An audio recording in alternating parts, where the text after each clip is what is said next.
In this video, I will be sharing 4 days of travel guide for Chengdu. Chengdu is one of China's top 5 biggest cities, with 21 million population. Best known for being the home of pandas, spicy food, tea culture and Sichuan opera. It is also the gateway city to nearby Jiuzhaigou, one of China's best national park, and Leshan, home to world's largest rock Buddha statue. I will be sharing the guides for Jiuzhaigou and Leshan in subsequent videos. If you are arriving by flight via Tianfu International Airport, you can easily get to the city center via the metro line. Get one-time tickets using these machines that comes with English language option. The city is 63 kilometers away and will take close to an hour. One tip is that you can use Alipay as metro and bus card. This saves you time not having to buy physical tickets. Click on the transport icon, choose Chengdu as the city. First time you click on bus or metro, you will be asked to agree to usage terms. The next time you click, a barcode will appear. For fixed price bus rides, you only need to scan once. For metro, scan in at the gate and scan out at your destination. This works for all other major China cities. For day 1, we will visit the top Chengdu attraction, which is the Pandas and Wuhou district. Start by visiting the giant panda research base very early. This is because the panda are more active during their morning feeding sessions and become less active by 10 AM.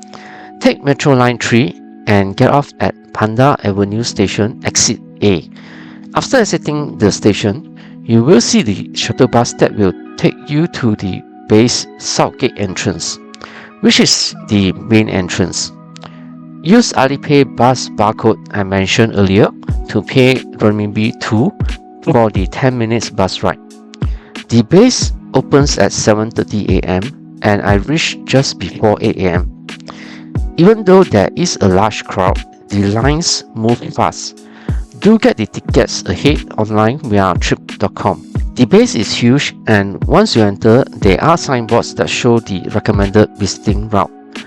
The map shows the whole base and the colored areas are the top picks. Even then, I would recommend a shortened route in green dots, or else you have to spend 5 or 6 hours here.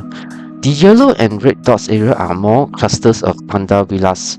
Following the green dots, which will bring you to the restaurant area by around 11 AM, have lunch here and then follow the red dots route to reach the west entrance to exit.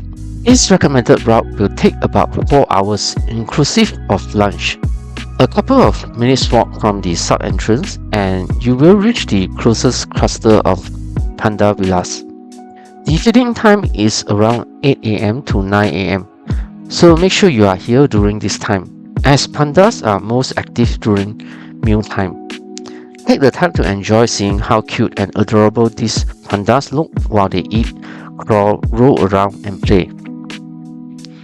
This research base houses the most panda in China, about 230 at any time.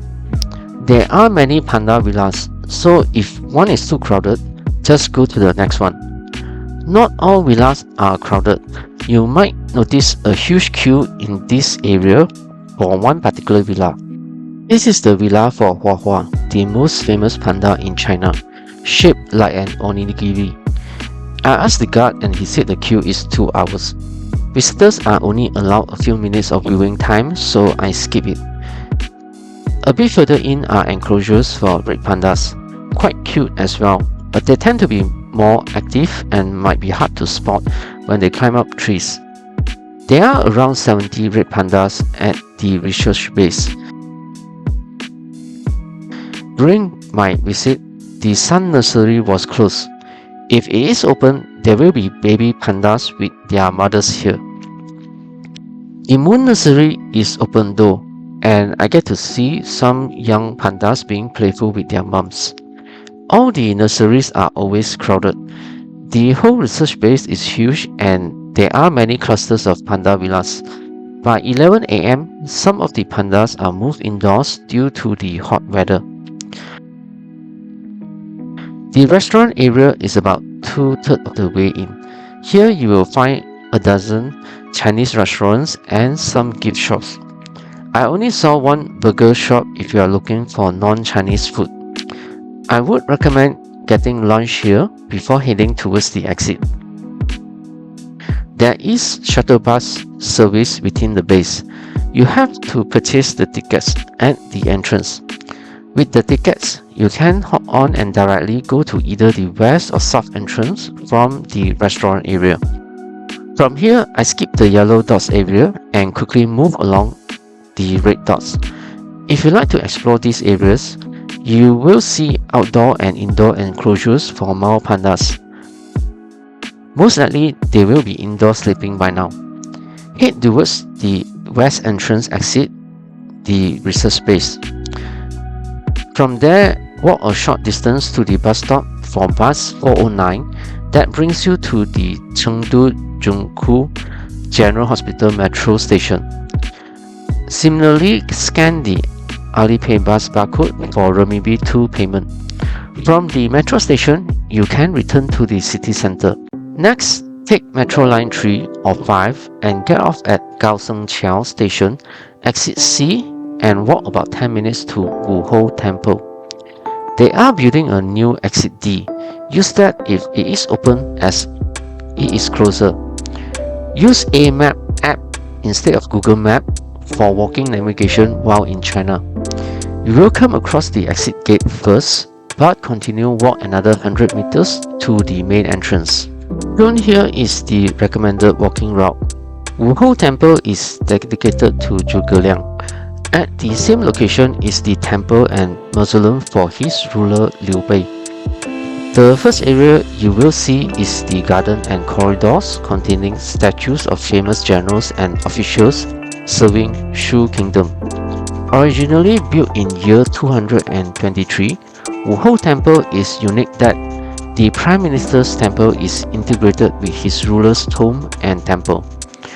The subsequent halls are dedicated to Zhuge Liang and Liu Bei, Zhang Wei, and Guan Yu. For those not familiar, Zhuge Liang is the chief strategist for Liu Bei, the emperor of Shu Kingdom. There are some of the central characters from Romance of Three Kingdoms, one of the 4 great classical Chinese novels. The novel is part history and part fictional, but the characters are real from 1800 years ago. Next, you will find a building displaying some information about Zhuge Liang and artifacts from that period. Just beside that building is a small garden containing bonsai plants. This is a quiet spot in the otherwise very popular temple. Walking further, you will reach an alley with red walls. This is the most solemn part of the temple, as this is the outer wall of Liu Bei's mausoleum. Due to its aesthetics, it is a popular place to take photos, especially at the spot where the wall curves. The inner area is an earth burial mound where Liu Bei and his queen are buried. The temple area is quite large and was rebuilt in 1672 by the Qing dynasty. Since Zhuge Liang and Liu Bei are not religious figures, it is more accurate to say it is a memorial place rather than a temple. Last location for the day is Jinli Pedestrian Street, located just beside Wuhou Temple. It is about 550 meters long. Together with Kuanzhai Alley, these are the 2 famous traditional pedestrian streets in Chengdu. Kuanzhai Alley is a bit more modern though, with trendy coffee and tea cafe and upscale restaurants, which I will show for day 2. What you will find at Jinli Pedestrian Street are buildings built in the old Qing dynasty style, couple of Chinese restaurants, lots of small stalls selling Chinese snacks, many souvenir shops and costume rental places. These are quite similar to other traditional pedestrian streets in other Chinese cities. What you might find new is the outdoor tea shops that you can enjoy hot tea and desserts. The hot water is refillable, and they usually come with ear cleaning service as well. You will see ear cleaning places often in Chengdu. This practice have been a local culture for hundreds of years since Ming Dynasty. Jinli Street is best visited late evening when it's lighted up. Around the street opposite Wuhou Temple are a couple of hotpot restaurants if you want to have dinner. Mala or spicy numbling hotpot is the signature food of Sichuan province. For those not able to handle extreme spicy food, make sure you order half pot of non-spicy broth. For day 2, we will explore several cultural aspects of the city. The schedule is fairly relaxed today, so there are no need to get out early. The first location to visit is Wenshu Yuan Monastery. Take Metro Line 1 and get off at Wenshu Monastery Station Exit K.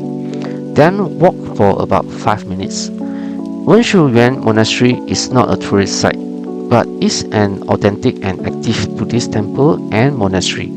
First built around year 605, it is the biggest Buddhist temple in Chengdu and hosts the provincial level Buddhist association. The temple was destroyed during Ming Dynasty. Subsequently, in the 17th century, an accomplished monk named Chidu lived a simple life here. During his cremation, the statue of Wenshu or Bodhisattva Manjushri in Sanskrit language appeared in the flames. So local officials considered Situ as reincarnation of Manjushri, and hence the temple is named as Wenshu. You will find 5 beautiful temple halls separated by courtyards, one after another. Pictures and videos are not allowed inside the halls, so I didn't take the videos inside. The temple complex also contains monk dorms and their living spaces. Behind the temple is a large green space and building specifically for nuns. It is a beautiful building, so worth to walk a bit to see it. There is a tea house located near the pagoda, but it wasn't open yet when I was there. After visiting Wenshu Yuan, do drop by Dongjiao Jiyi just outside the exit. It is recommended for having one of the best Tian Shui Mian or sweet water noodles. This Chengdu specialty is a cold, hand-pulled noodles topped with ground Sichuan peppercorns, hot chili oil, vinegar, sesame paste and sugar. Next location is People's Park or Renmin Park. Take Metro Line 2, get off at People's Park Station Exit B. It is the first public park in Chengdu, right at the center of the city. It is a popular place for locals and tourists to experience the more relaxed life Chengdu is famous for. The park is well maintained, with lovely footpaths among the greenery. I came across some permanent small snacks and drink stores, as well as a dozen or so temporary stalls selling various souvenirs, arts and craft stuff. Not really sure if they are there all the time. You can find a matchmaking corner here as well, similar to the one in Shanghai. There are proper metal frames to hang all the profiles and color-coded, with blue being male and pink being females. One of the key culture in Chengdu is tea drinking culture. Heming Tea House, located just beside the lake area, is the most famous and biggest, with a history of more than 100 years. There are a few more other tea houses around the park. Unfortunately, the tables beside the lake is usually full, but there will be plenty of tables further in. Order a cup of tea, which comes with refillable hot water, and experience why Chengdu people are being known as being more relaxed. You can order snacks and food to the tables if you are hungry, and there will be people going around offering ear cleaning services. As it is likely around lunchtime, there is a restaurant just beside Heming Tea House serving local food and what looks similar to dim sum. I will leave you with some more views of the park with its greenery, tea houses and monument.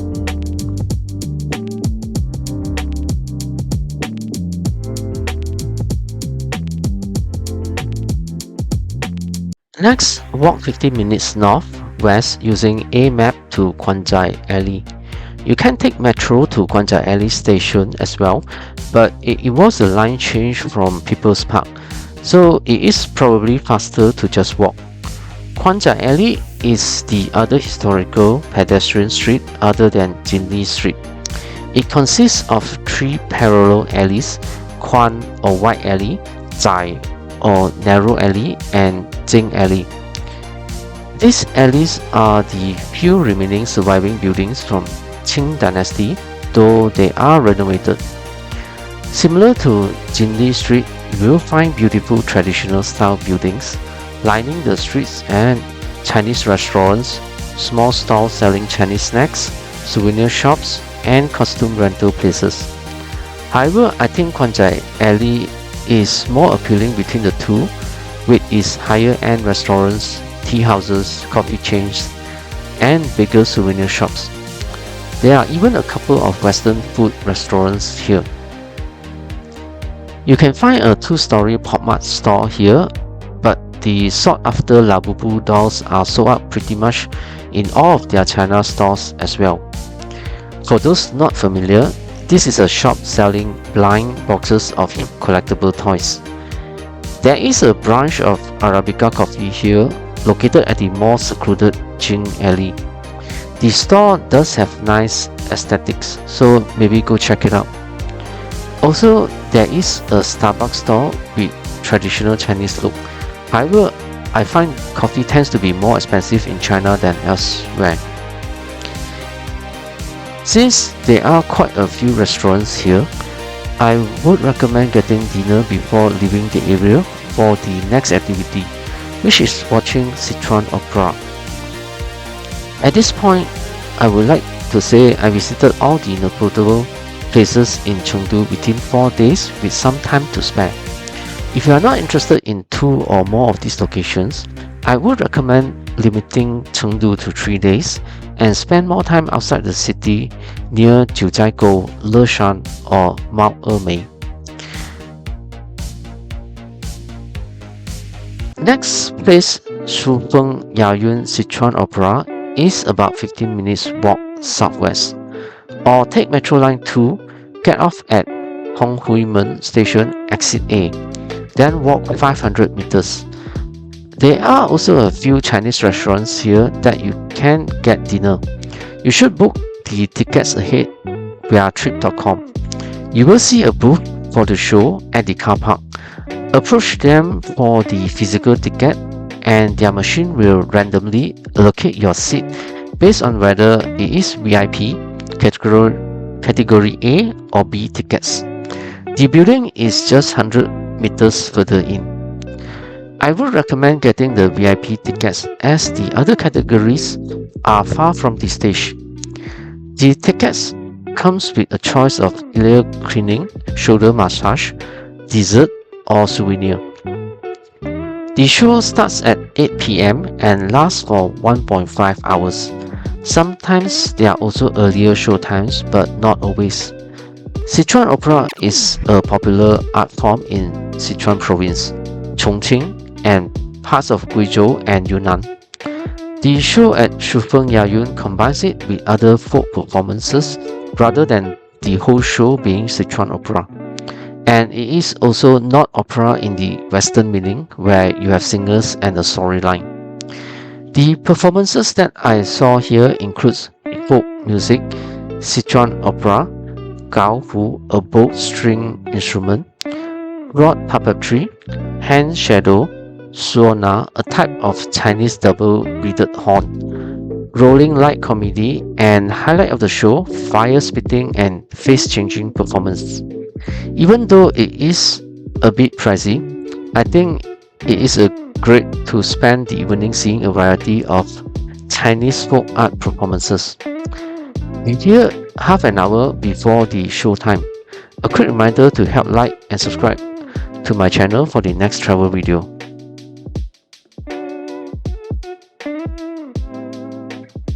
For day 3, we will explore a museum, an artsy district, and the main shopping streets in Chengdu.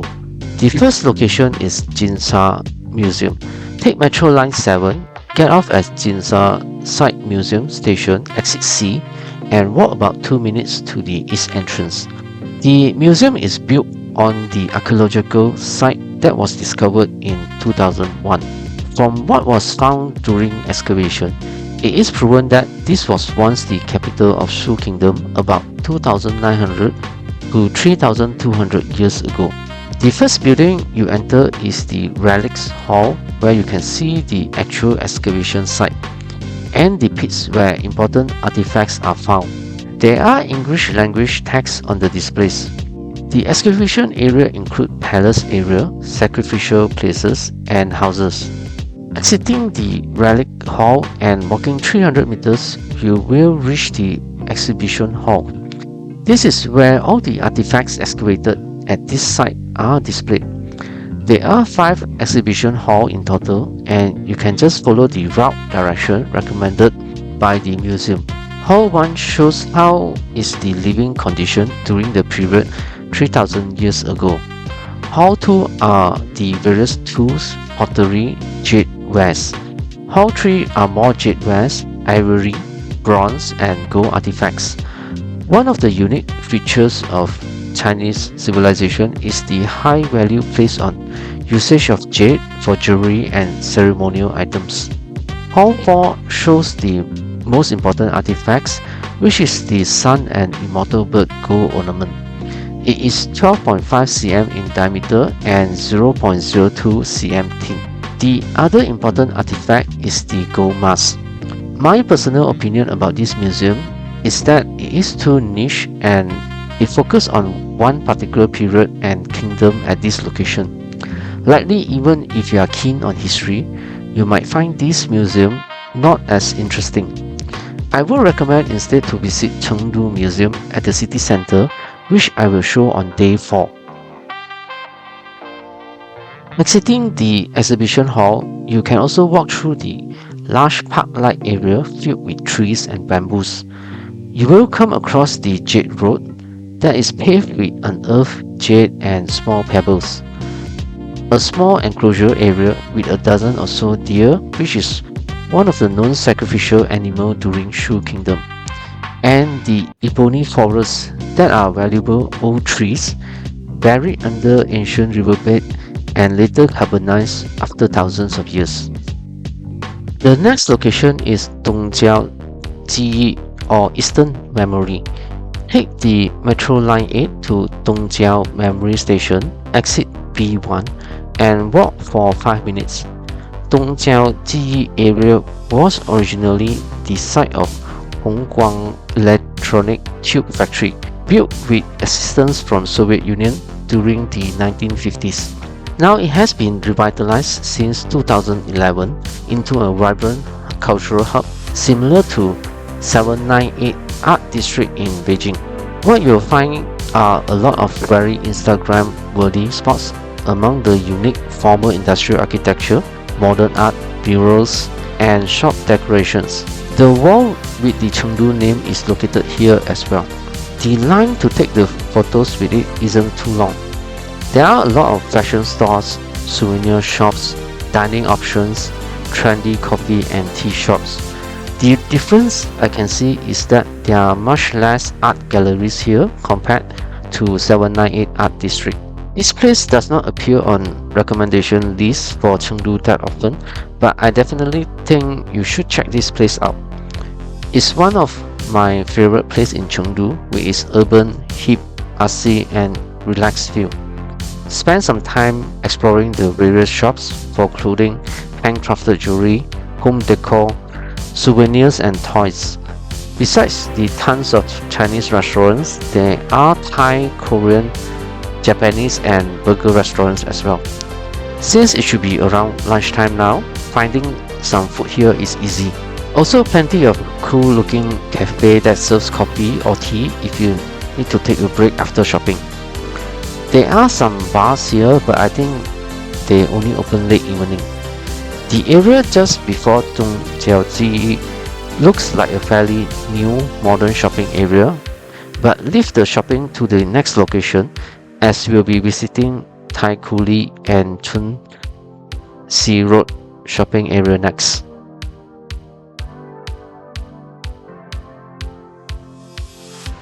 Take Metro Line 2 or 3 to Chunxi Road Station, exit D. This is actually close to Chunxi Road as well, but we'll go to Taikooli first, which is just 200 meters away. This is an open-air, low-density luxury shopping area that houses international luxury brands. Think Gucci, Hermes, Versace, Balenciaga and such. There are also some mid-range brands as well. The area attempts to retain some of the old buildings while incorporating new 2 or 3 story buildings. However, I only noticed just a handful of the old buildings. Everything else are brand new. Hence, it doesn't really evoke the kind of traditional feeling you will find at Kuanzhai Alley. There are a few high-end restaurants here serving Western or international food, even Michelin stars one. Before leaving the area, make a quick visit to Thatched Temple located at one section of Taikooli. The temple dates back to the 4th century, and on year 622, Xuanzang, who is the monk from the famed Chinese novel Journey to the West, was ordained here before he returned to Xi'an, or maybe more well known to Westerners as being the monk the Monkey King was protecting. It is a peaceful temple right in the middle of a busy shopping area. They have a tea shop in the temple as well. Check out the large 3D display before heading back to Chunxi Road Station, exit D. Chunxi Road is the most popular pedestrian shopping area in Chengdu.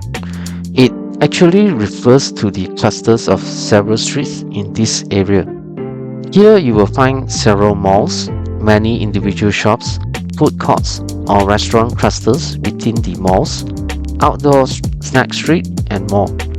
I will go through some of the places I visited in this area. First is definitely the icon of Chunxi Road, the large panda climbing the side of the IFS or International Finance Square Mall. IFS Mall is a high-end luxury mall, carrying pretty much the same international brands as Taikooli area, and I think there are more shops here since it is higher density than Taikooli. Use the escalators to go to the rooftop of the building.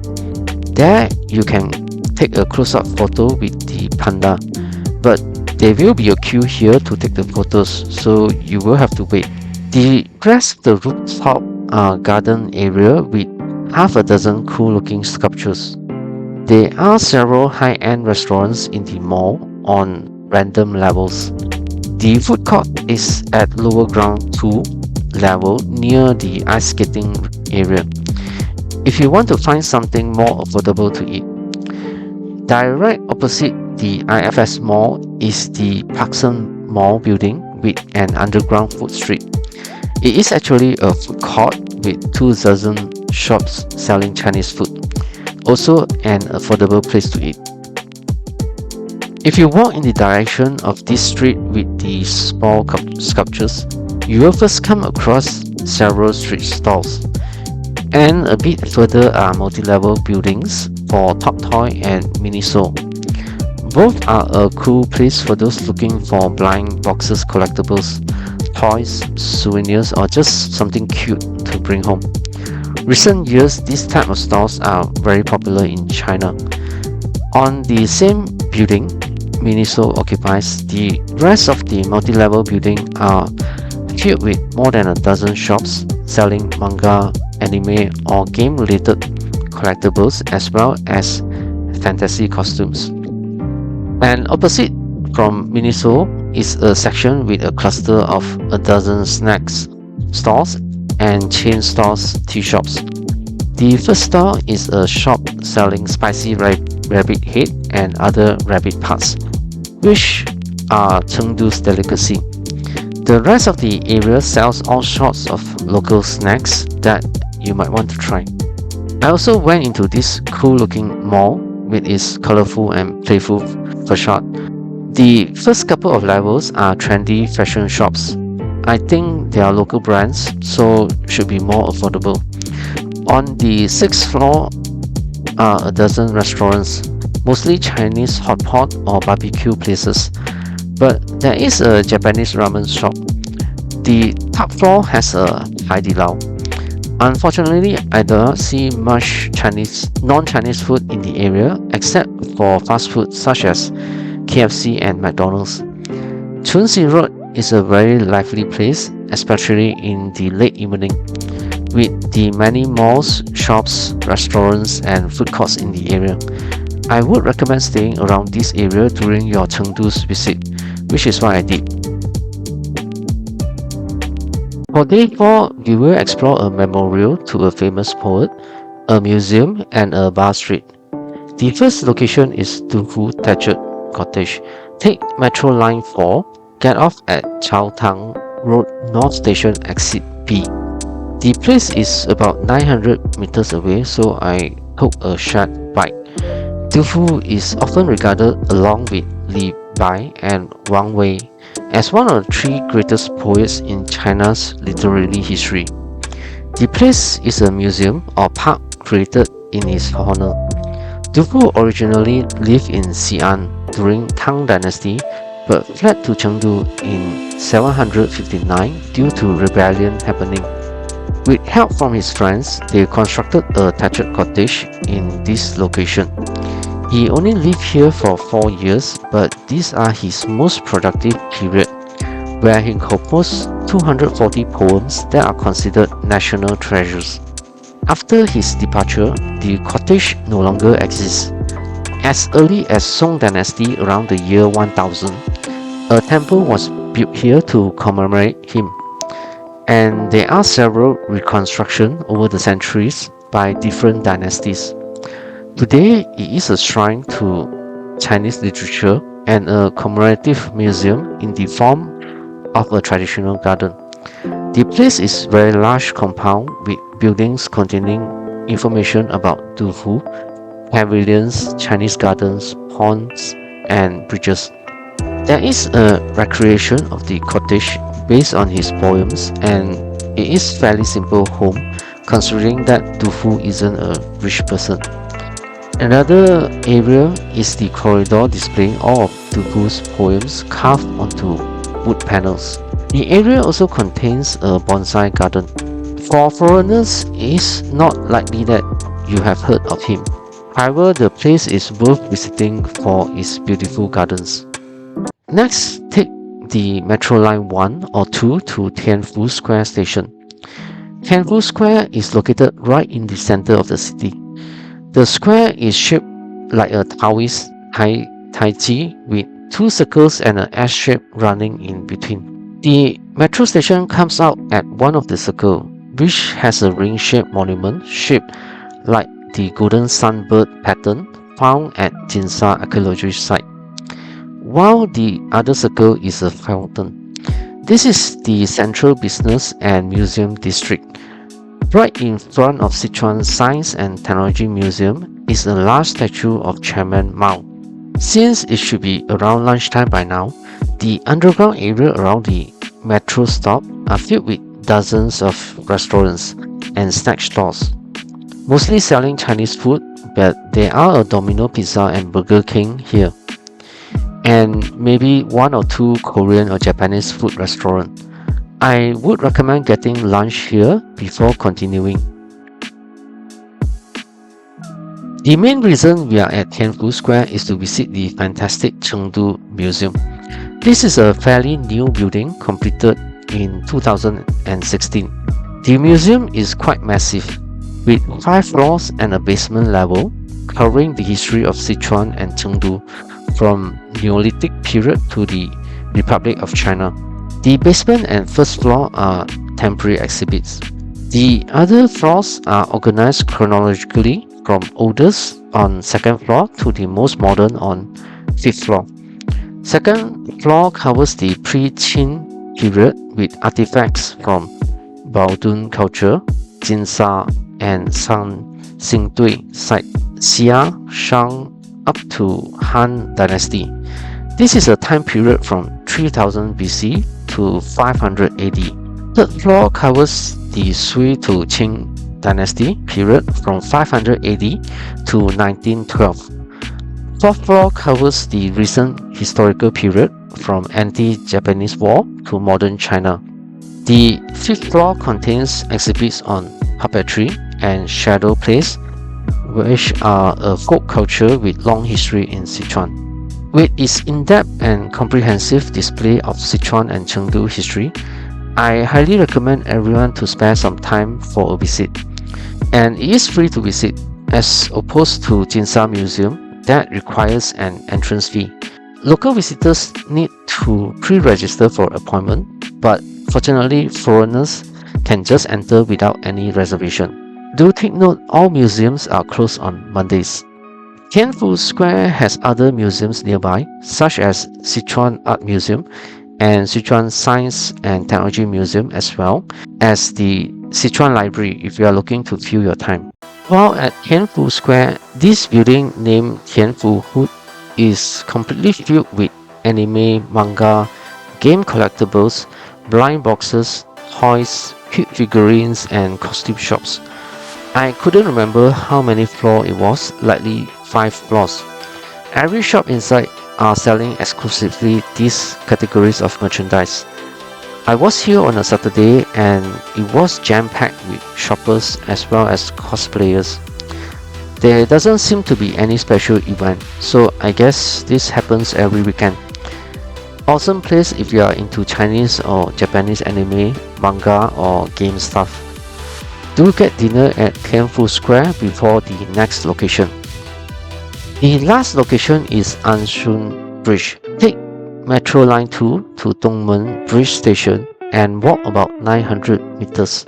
You will walk past a bar area. It was early and they are not open yet. The original Anshun Bridge can be traced back to 1746 during the Yuan dynasty. Marco Polo saw it in person and was impressed by it. The current version was rebuilt in 2003 as it had been destroyed several times. The current bridge hosts an upscale restaurant, but you can still cross the bridge at its sides without going in. If you haven't eaten dinner, there are a handful of restaurants just next to this pier area. I found an affordable unlimited barbecue place with beer for just renminbi 79. Quite filling. The beer is a local China beer. It will still get you drunk after a few bottles. The reason to visit this area is that the area around Anshun Bridge after crossing it are full of bars. There are nice outdoor seating all along the riverside, and the bars also have live singing if you want to sit inside. You can still hear the music while sitting outside, but maybe a bit confusing as each bars have their own singers and you will end up hearing different songs simultaneously. It is a nice place to get a drink with the view of the lighted up bridge. There are at least a dozen bars in the area. All the bars sell similar sort of food that I think goes with drinking. There are some snack stores near the bridge, and surprisingly an outdoor area offering massage therapy service. Once done, walk back the same way and the bars that previously I passed by are now open. The riverside also lighted up beautifully. And that concludes my 4 days in Chengdu. As I mentioned before, if you exclude 2 of the locations, you can comfortably visit within 3 days. Lastly, I list out the cost of the activities for reference. Do pause if you'd like to take a look. For explanation on essential apps that include e-payment and various transportation, please watch the last section of my Beijing or Shanghai videos. Some of the best nearby travel destinations are outside of Chengdu. I would highly recommend setting aside 3 days for Jiuzhaigou and Huanglong National Park, 1 day for Leshan, and 1 day for Mount Emei. I will cover Jiuzhaigou, Huanglong, and Leshan in separate videos. Do help to like and subscribe to my channel for the next videos.